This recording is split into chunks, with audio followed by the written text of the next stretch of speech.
Hello everyone, welcome to நல்ல ருசி channel. இன்றைக்கி நம்மளோட ரெசிபி டீ கடை பிரெட் ஆம்லேட். ஃபர்ஸ்ட்டு பிரெட் ஆம்லேட்டோட க்ரீன் சட்னி எப்படி செய்யலான்னு பார்ப்போமா.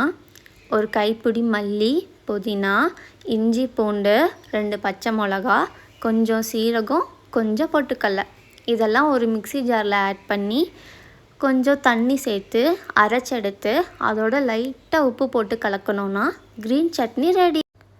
அடுத்து தந்தூரி மயோ, 3 வேக வச்ச முட்டை, 5 குருமிளகு, கொஞ்சம் பால், ஒரு சிட்டிகை உப்பு, 1.5 காஞ்ச மிளகாய், 20 நிமிஷம் சுடுதண்ணியில் ஊற வச்சது, 4 பல் பூண்டு, இதெல்லாம் ஒரு மிக்ஸி ஜாரில் ஆட் பண்ணி கிரைண்ட் பண்ணிவிட்டு அது கூட லைட்டாக சர்க்கரை சேர்த்து கிரைண்ட் பண்ணி எடுத்தால் மயோ ரெடி.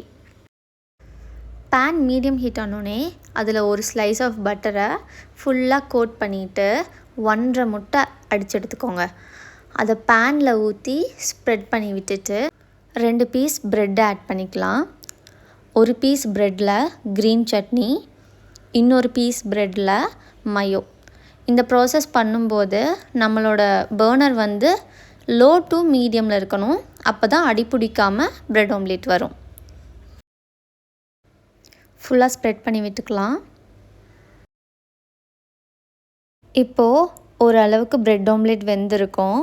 ஒரு நைஃப் வச்சு சைடில் எடுத்து பாருங்கள் வெந்துடுச்சான்னு. வெந்திருந்தால் ஒரு கரண்டி எடுத்து இந்த மாதிரி ஃபோல்ட் பண்ணி எடுத்துக்கோங்க. ஃபோல்ட் பண்ணி திருப்பி போட்டு இன்னும் ஒரு 30 செகண்ட்ஸ் வேக வச்சு ஒரு பிளேட்டுக்கு ட்ரான்ஸ்ஃபர் பண்ணி 4ஆக கட் பண்ணிக்கலாம். உங்களுக்கு வேணும்னா நீங்கள் கெச்சப் கூட வச்சுக்கலாம். டேஸ்ட் சூப்பராக வந்திருந்தது. நீங்களும் ட்ரை பண்ணி பார்த்துட்டு எப்படி இருந்துச்சுன்னு கமெண்ட்டில் சொல்லுங்கள். தேங்க்யூ.